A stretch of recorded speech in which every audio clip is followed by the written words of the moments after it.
2014, Zoe and I did the 2-week Wild West tour in the USA with Eagle Rider, and soon knew we wanted to go back for more. 2 years later, we flew our own bikes across, and spent 10 weeks on our USA and Canadian adventure.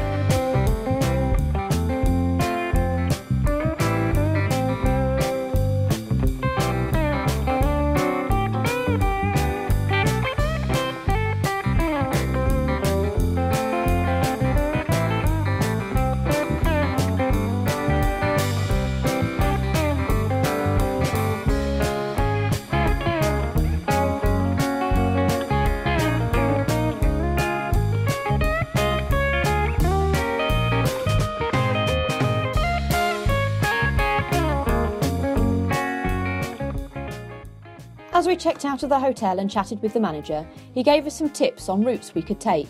We headed north on the 550 and stopped at Andrews Lake where there was snow at our level. Then we carried on to Silverton, to the start of the dirt road to Animas Forks. As we approached the road, it started raining though, and we'd read that the road gets muddy and slippery when it rains, so instead we headed back into Silverton.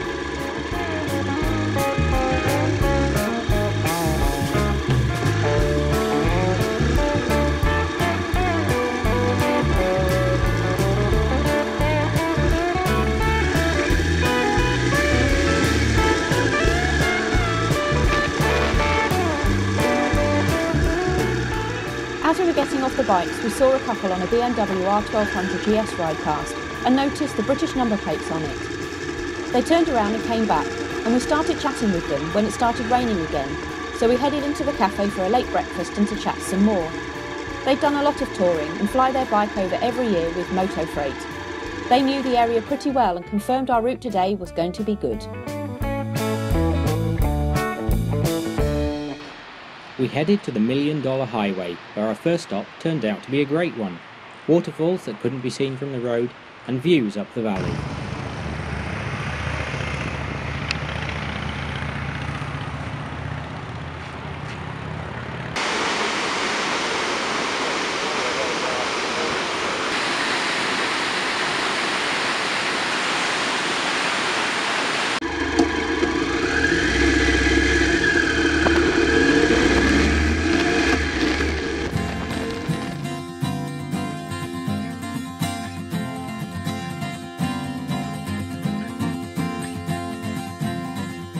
Back on the bikes, we continued on the $1 Million Highway.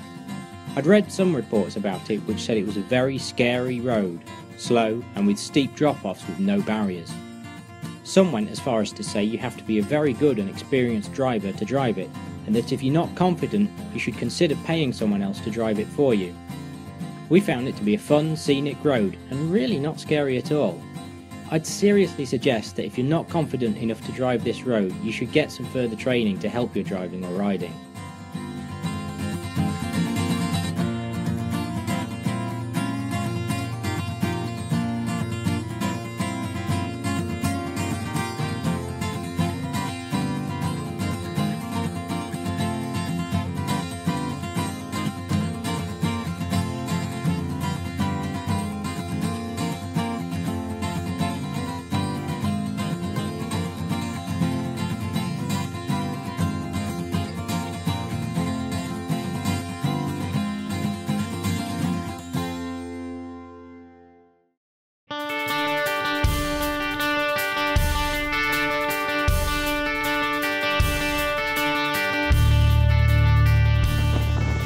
In the morning, we left most of our belongings in the tent and headed to the Black Canyon of the Gunnison National Park, picking up a sandwich along the way for later on. Our first stop was, of course, the Visitors Centre, where we watched the film about the canyon, and then we took the East Portal Access Road down into the canyon for a picnic by the river.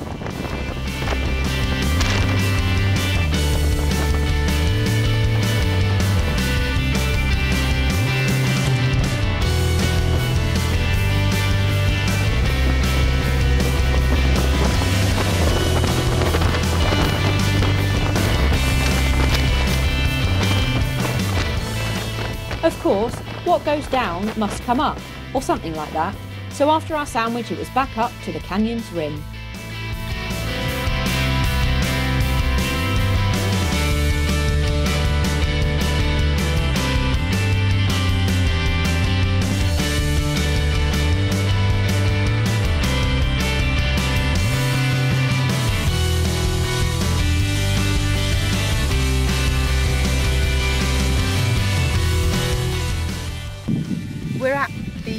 canyon of the Gunnison National Park today, and it's just some amazing and impressive views across the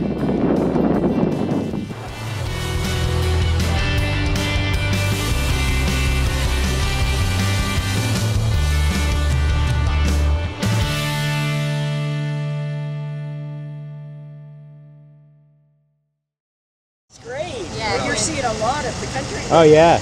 Yeah. Yeah. That's great. Yeah. Well, enjoy and please be careful. Yeah, we will. Thank you. Have a good trip. Thanks. State troopers in the US tend to get much better cars than the local bobbies in the UK. Anyway, we were on our way to Cripple Creek, having stopped off for lunch, and although the morning had involved some fast straight roads, we were now on winding mountain passes.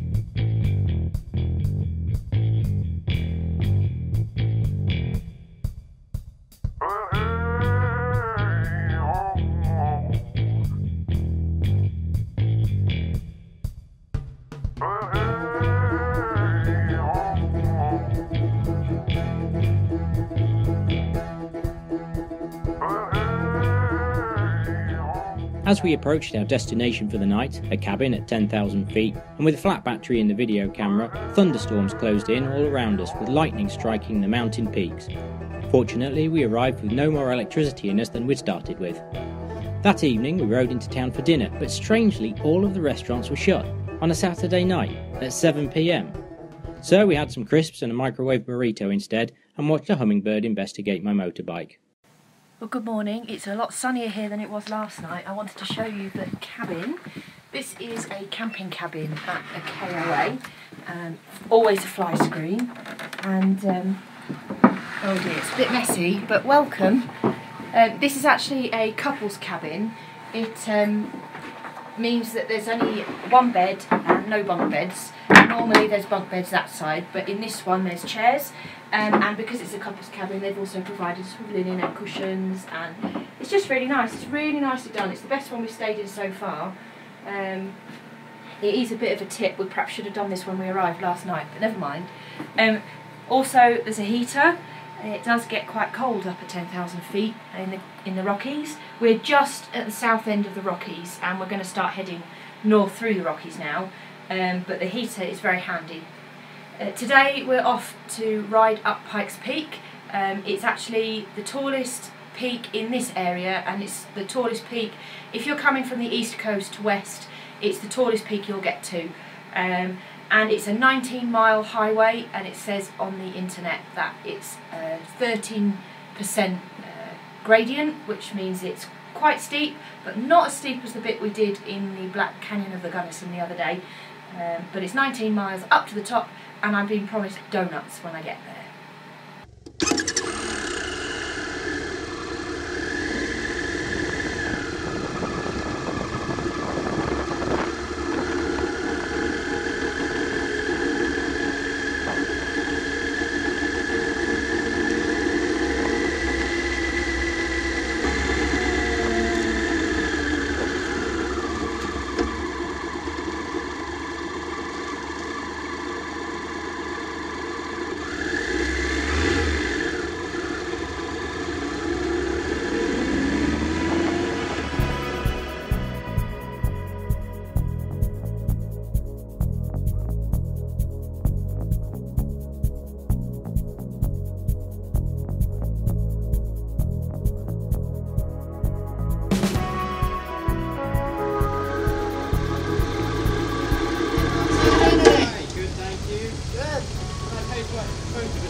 $24 total, sir.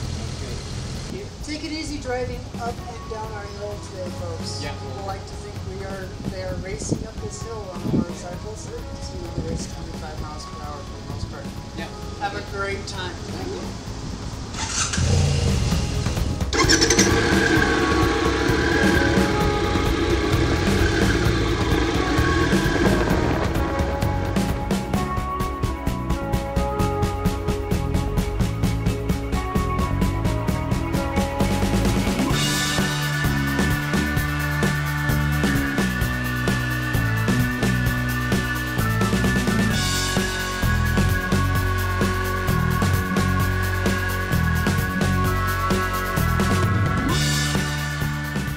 wasn't long before we started to see things that had been set up ready for the annual Pikes Peak hill climb. The fastest time recording in that event on a motorbike is less than 10 minutes, but we were taking a more leisurely pace.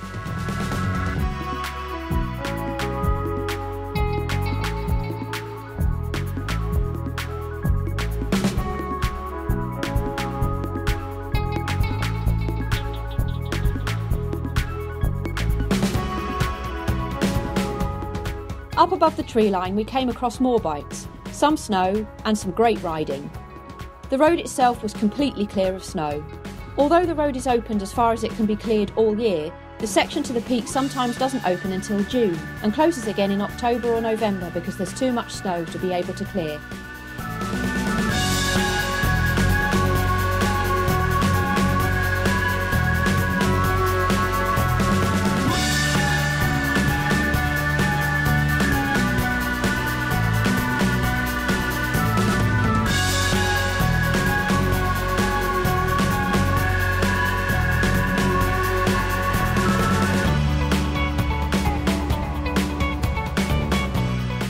You have to be impressively fit to cycle up these inclines at this altitude.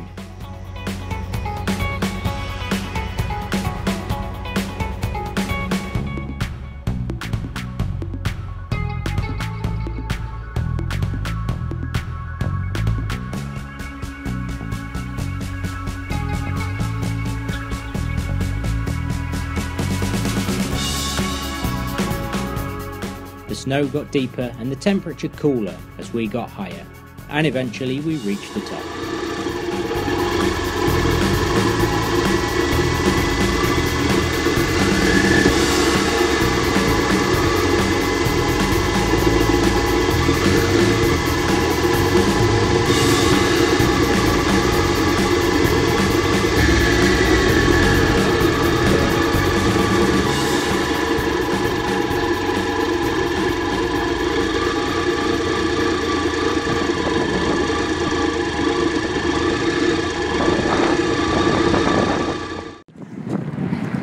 We rode the 19 miles up to Pikes Peak. We're now at just over 14,000 feet above sea level, and as you can see, well above the snow line. And now we're going to go and get donuts.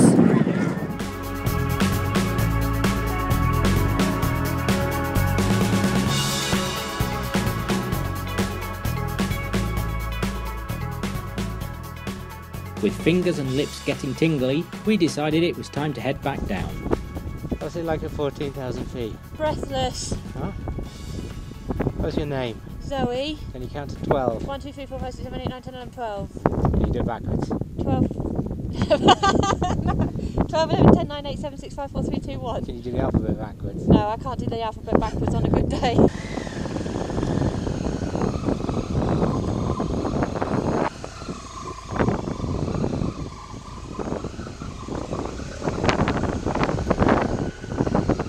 I don't know if this driver was intoxicated, suffering from severe altitude sickness, or just plain useless at driving, but they shouldn't have been behind the wheel.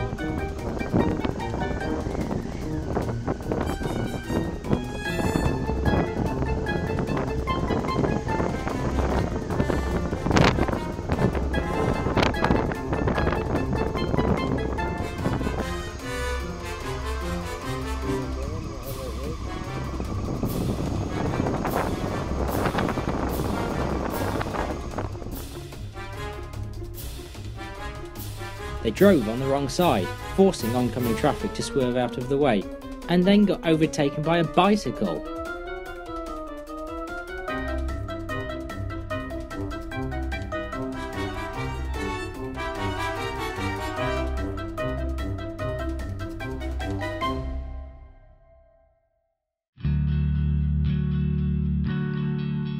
After getting past Mr. or Mrs. Numptyhead, the ride down was perhaps even more stunning than the ride up.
For those that would like to cycle down, but not up, the mountain, you can book with companies that drive the bicycles to the peak for you and then follow you down. If I come back one day, I'll be tempted to do that. About halfway down, there's a compulsory brake temperature check for cars. It seems a lot of drivers don't know how to lock their automatic gearboxes down to a low gear and instead ride the brakes the whole way. So some were given advice on how to drive, and a few had brakes too hot to be effective anymore and were sent to a holding point to let them cool off before being allowed to continue.